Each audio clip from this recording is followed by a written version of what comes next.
So the patch didn't drop this week, which meant I found myself having some time to make a video. I had some Su-30 footage and I had said I intended to make a dev video on that if I had time, but the truth is I don't really like making the dev videos that much. I've found I can't go in as much depth as I'd like because it's all work in progress and I don't have as much time to collect good footage. My kind of formula, if you want to call it that, requires a reasonable amount of time spent actually playing the game before I'm happy I have good clips. I probably end up deleting 80% of my footage because I feel like it's just not that interesting to talk about. With the limited time window of the dev server and how everything is liable to change, I never end up happy with the end product if I do make a video. I also don't want to end up reeling off facts about the new planes that you already know with some generic background gameplay. Instead, I use my time to voice over a video I actually wanted to make, even if it's not on topic with the coming update. This is from one of the weekly 4v4 Jet Strike tournaments that we won a couple of weeks ago. I'll leave a link to my last 4v4 video and a guide to the tournament service and my Discord where you can find out more if that interests you. This time I'm in the 27SM. Typically you'll always see at least one 27SM or F-15JM playing the role at altitude in 4v4. The F-15 has a much better radar and better early game long range pressure with the AMRAAMs and AAM4s, and I'd argue a much easier playstyle. The Flanker however offers a larger missile loadout with more options and variety with the R-27 ERs and ETs. The ET being how I'm going to pick up this kill on screen now. He's looking at my team ahead of him down low so he doesn't spot the top down launch and he collects that one. I'm also going to start showing you my teammates POVs, be it like main focused or in the bottom left like here. It's a long range launch so I've put it in sensor view so you can actually follow it through and see how AtreX picks up the next kill.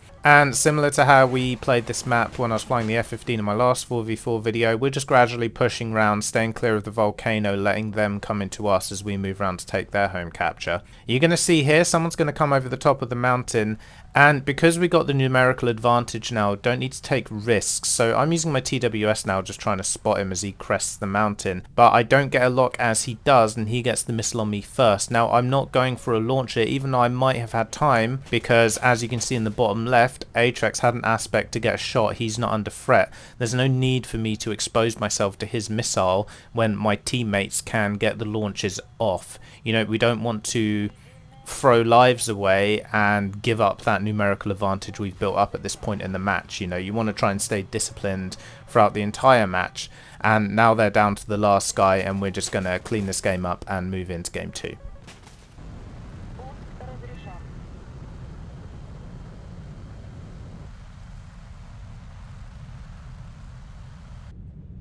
Moving to game 2 now, we're against Wasted Time. If you watched and you remember my 4v4 video in the F-15, we played Wasted Time on this map as well, and we had a little disconnect in our strategy which led to us getting separated and essentially losing that game. This time you're going to see the difference if you follow the minimap in the top right of how we much more effectively stay as a cohesive unit. You know, if you can stay well coordinated, that's going to serve you a lot better in 4v4. So our objective is exactly the same as last time. We want to push around on the coast. We knew that they wanted to push into us from the center of the map, so we're happy to allow them to do that. And we're just going to try and stay in sort of relative defensive posture, get missiles off, and try and lure them into making a mistake, I suppose, is the idea here. We're trying to play passive, play defensive, and not die in any sort of silly ways. I see the missile coming in on the right there, so I try and get the launch, but I miss it, which isn't ideal. So now I'm just going to stay defensive.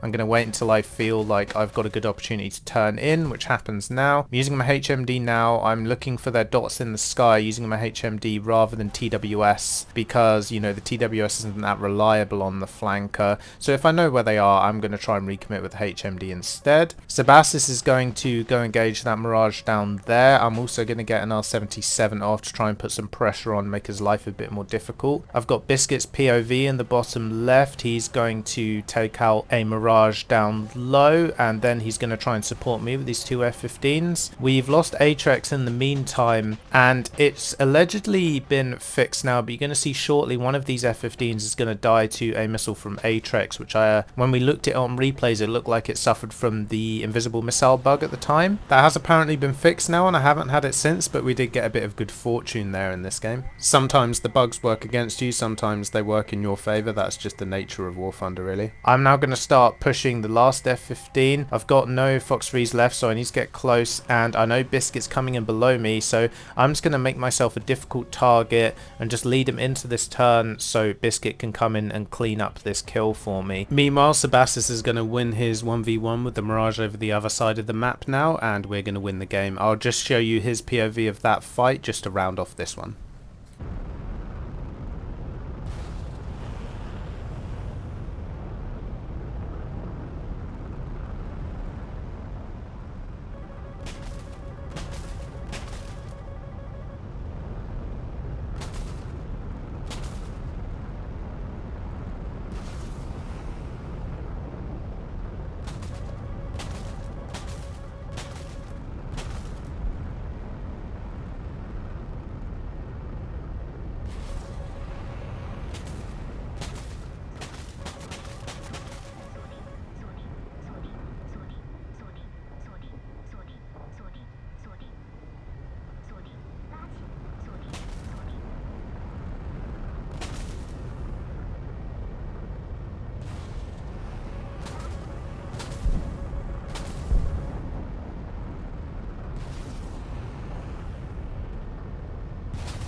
Moving into game 3 now, and I'm trying to collect info at the start. It's a bit more difficult to do this in the flanker because the TWS isn't as good, but I've managed to get some good signals here, and I can see that a bunch of them are going C and one of them's going for their home cap. So we're going to try and bear down on this guy in their home cap because, you know, if he doesn't get out of there quickly, we can essentially get a 4v1 and collect an early kill here. So I'm going to fire on him to put some pressure on, but after he fires back at one of my teammates, he is going to turn towards his team, towards the C side of the map, so he does manage to time it okay. And in doing so, I stopped tracking the guy up high, so I'm briefly going to be forced defensive here as the enemy flanker and a couple of others are going to fire on me. And just like normal AirRB lobbies, tunnel vision is a real issue in 4v4, so usually you sort of assign things for people to be keeping track of, so you're not all looking at the same thing. I kind of got tunnel visioned on checking where that Mirage was going and ignored what would probably be my primary job of keeping tabs on the people up high. However, I managed to defend those missiles from the flanker, and as I turn in and get the lock, I see he's gone cold. I don't know if he was defending a missile from my teammate, but I've got no aggression on me right now, so I'm going to fire my ER. ERs are great at kind of like forcing a kill. Obviously, if someone's offensive on you, it's going to be hard to maintain that lock, but in this situation I'm able to hold the lock all the way in and force the kill, and that's why you're taking an ER. Usually only taking one. Two's often too many. You might not find the opportunity to use them both, but when the opportunity does arise, you do want to have one with you because it is a good way to force a kill like that. Now we've got 4v3 and we've got a good map position. You know, we got both home caps whilst they were capturing C, so we're in a good position to win the game right now. We do have to be careful because Biscuit has become separated from the rest of the team, so they've obviously cottoned onto that and they're trying to secure a kill on him in the meantime. Now again, I've fallen victim to tunnel vision a little bit. There's currently a Mirage that you can't see coming up on my left who's trying to sneak up on me here as I'm trying to book it in to try and help Biscuit. You know, the three of us over on this side of the map have not paid proper attention to what's going on over there as we're, you know, all paying our attention towards trying to help Biscuit. That's kind of distracted us all. Now I'm essentially dead here, so I just make sure I get the launch off to try and force a trade, which I manage. Obviously trade is fine for us because we still have the numerical advantage. I'm essentially dead now, so I switch to AtreX's POV now as he gets a nice top down launch, and he's just going to hold his lock and keep that data link if he requires it to kill the Su-27 here. And then we're going to switch to Biscuit's POV just to show his perspective at the end of the game, and this is going to showcase why the Griffin is so common in TSS despite not having that many missiles. Because of the countermeasure count, you can shove periodic on, and also you've got a very good flight model, so you can survive in situations where most jets wouldn't be able to. He manages to dodge the guns of that SU and then get low enough to multipath and get into the merge of this J10 while he's in a 2v1 here. And he's just managed to delay long enough that AtreX is going to be able to kill that SU as you saw in the previous clip. And now because he's got such good flight model, he's immediately on the J10's tail, and I'll just let it play out now as he tries to get the shot. Now I did try and capture this one from the player point of view camera in the server replay, play, but it kept skipping around a lot, so I had to settle for doing the camera work, dragging it around on the default camera. I did as best I could, but you know, it's not perfect, so hopefully you don't mind the camera work too much.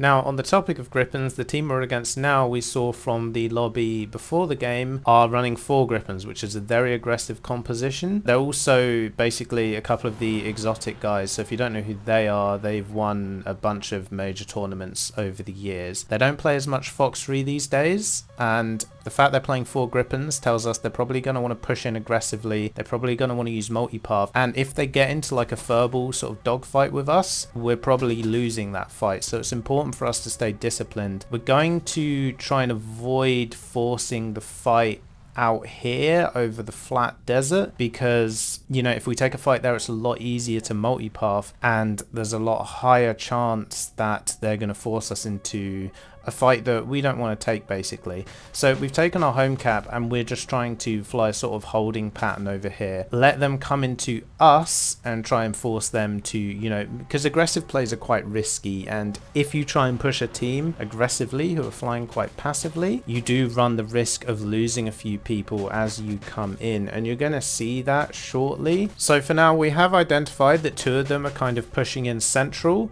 so we're all flying in a line in the same direction over to the 2 of them where I'm looking right now, because if we do this and keep getting launches off at those of them on our left, we can potentially push in as 4 on these 2 ahead of us and get a 4v2 briefly. So we're trying to sort of manage where they are. And so now I'm going to switch to Sabazis' POV, and you see he's got a good view on the 2 pushing into us. So he's going to turn in now, get launches on both of them. Now he is going to die in this situation, but it's going to be a 2-for-1 trade, and he's also cut out the 2 of them pushing into us on the left. So he's able to allow the other 3 of us to stay aggressive on the rest of their team. And now as he takes out those 2 and gets taken out himself, I'll switch back to my POV, and I'm going to find myself in essentially a jousting match with a Grippin. Now I win this on missile count, and it's not great terrain for him to push it into me. It's going to be difficult to multipath because it's quite uneven.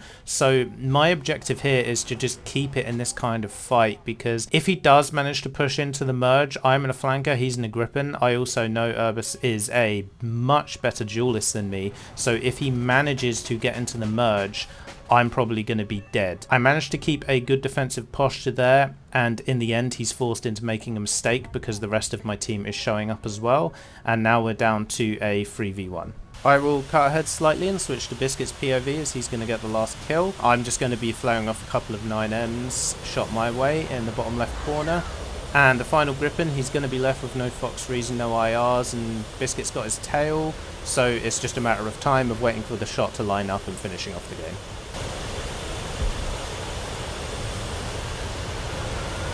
Into game 5 now, and again I'm doing the information collecting at the start. Gonna get an early launch on someone who's climbing towards the volcano. Now obviously I'm not expecting an R77 to collect a kill at this range, but it's important I put something on his RWR, because even though an R77 doesn't have a lot of range, if he continues flying straight it will kill him, so he does need to put some effort in to defend it. So I'm basically doing that to slow down his advance, because we can also see a couple of them pushing us from their home cap, because we're playing the strategy where we kind of avoid the volcano. If we can slow down the people playing the volcano from pushing into us, we can essentially break this into 2 sets of 4v2s almost. So we're going to try and keep them away from pressuring us too much on the left, while we try and kill the rest of their team in the middle of the map. So this Mirage is pushing in probably too aggressive, because he's pushing into our entire team without much cover. So I'm going to full commit to getting this top down launch, fighting my HMD to get the lock. And once I do get it, he's not quite a multipath fight, and even if he was, that's a very difficult aspect to successfully multipath from. So I managed to get the kill on the Mirage. Now we're at a 4v3. I'm tracking the dot in the air, he's unspotted, so when you see the missile diamonds and you like track it back to source, try and keep your eye and your camera on the dot so you don't lose them, so I can easily collect the HMD lock as I recommit. I notch his missile, he picks up a crit from mine. He's going to be in a flat spin, so Biscuit's just going to be avoiding him whilst he eventually dies. So I'll switch once again to Sabazis POV in sensor view. It was being a bit funny with picking up this Gripen on sensor view, but you can sort of make it out there as his PL-12 takes out the Gripen. Now he's going to be left dueling this F-15. Obviously, the rest of us are coming in, so this F-15 is kind of fighting a losing battle anyway, but you still want to try and survive. One of the tiebreakers towards the end of the tournament is an amount of planes lost. So, you know, the less planes you lose in a game is beneficial to your final standing sometimes. So you want to remain disciplined. And an F-15 against the J-10, you'd always rather be in the J-10 here. The PL-12s are just much better close range Fox-3s than the AMRAAMs. Sabazis gets the kill and we finish up that game. Into game 6 now, and the team we're against now, if you remember my F-15 video, we shared a very close game against these guys. This is one of the AVReS teams again, and they're going to exact a bit of revenge on us in this game. This is the only one we lost in this tournament, and it's this game right here. And you're going to see what I think is some like really good, effective, aggressive flying from them. So the start of this game is playing out as normal. I'm relaying the info of where everyone on their team is going. We have sort of two people heading in sort of center, as well as me up high in the center, and then we've just sent one person to collect our home capture point. And part of the issue here, I think, is we end up dragging the fight a bit too close to the desert at the start. You know, if another team's going to push into us aggressively, we want to limit their opportunities to use multipath. If you're on uneven terrain, it's even more of a gamble. As it is, I've got sucked into trying to take out this guy pushing us aggressively over the desert, and this isn't a kill I'm likely to pick up because it's so easy to multipath over that terrain. All the time I'm spending over here, I'm not exerting pressure on the other three members of their team, and me as the SU high up, it's kind of my job to be the enforcer and protect my low down teammates from getting swamped too much. I also gave up a fair bit of altitude for no real reason as I was tracking him coming over the desert, so when I recommit and I'm trying to, you know, start exerting some more pressure, my launches are quite shallow and they're a lot easier to multipath, a lot easier to terrain mask against me, so I'm just not as effective now. I'm forced defensive as some missiles come in from a Gripen high up launching on us. I'm going to try and get the top down launch on this J-10. Now this is a better position for me. Usually I'd expect this missile to get the kill, but he manages to multipath it, and that's going to be my undoing because now he's behind me and I've kind of lost my situational awareness of where he is. So as I'm looking around trying to collect kills on the rest of their team, an IR missile is tracking me right now, and as I pan my camera around and spot it, it's too late to flare and I'm going to be dead, and the rest of my team is going to be dying around the same time. And this is all because we allowed them to push it into a fight that we didn't want to take, basically. Final game of the tournament now, and once again we're on Red Desert. Now after we lost the last game on Red Desert, we had some discussions about strategy. So you'll notice in this game, we're all pushing to the right as a unit. We decided that we wanted to keep over the hills as much as we could so that if a team did decide to push us, they'd have a much harder time with the uneven terrain. I'm going to get an early ER out because I didn't have a launch out on me. A missile does then show up on my RWR, but I'm going to hold the lock for as long as I can. But as I notice him start to turn cold, I'm just going to go ahead and defend, because if he's going full cold, my missile isn't going to reach pretty much even if I hold the lock all the way, because he's probably just going to maneuver it to bleed it of its energy. So I focus on defeating the AMRAAM, and now I'm turning my attention sort of lower down. I know the high guy is going to be cold for a minute, so I want to try and collect some information on them pushing in from below. Now I'm shortly going to switch to Sabazis POV because he essentially clutched this game for us. One of the things that led to my death is, so as the high guy, you kind of want to sit slightly behind and above your low teammates, because they're essentially providing cover from anyone getting underneath and ambushing you. And gradually, if you follow the minimap, you'll see I start to extend just a little bit away from my team. It's very easy to do this accidentally, even if you think you're paying attention to your surroundings, you know, when everything's going on. Anyway, we'll switch to Sabazis POV now, and you see he's coming into the head-on with this Mirage. The Mirage was shooting at another teammate behind him, so I think Sabazis spotted that the Mirage hadn't actually actually really pulled his nose round enough, so he full commits, gets the guns on target, and he's not actually in too much danger there because the Mirage just didn't quite have his nose round to return fire. He almost gets ambushed by another Mirage here coming over the mountain, but he can't quite get guns on target. Sabazis is going quite slow, so he turns inside and he's able to get a missile off to collect the kill. Also handy that the Mirage has seen me coming in from above, and while the Mirage is going to take me out here, it did provide a window of opportunity for Sabazis to get the kill. It does, however, mean that he's now in a 2v1. You know, the rest of us on the team have died. So first up, he's got to try and deal with this J10 in the bit of time that he has when it's 1v1. He's got a bit of time though, because like I managed to keep the F-15 cold for a bit with my early launches. So he's going to go into the merge with this J10. He gets a much better merge. The J10 merges too high and he kind of just turns out in front of him. Some great multitasking here as he's able to get the HMD launch off. He gets into the notch, but he still pays attention to where he's pointing his nose so he can maintain his position on the enemy J10's tail. He pulls him in, gets the shot, and clutches the game.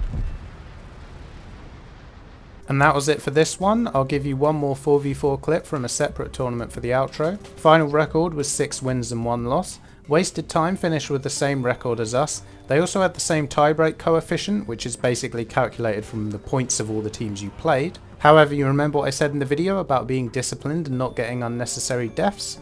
We won this tournament because we lost just one less plane than them. Anyway, I've left a link to my other 4v4 video and my guide to the tournament service in the description, so check them out if that interests you. And I'll see you again next time, hopefully for some new airframes once the new update goes live.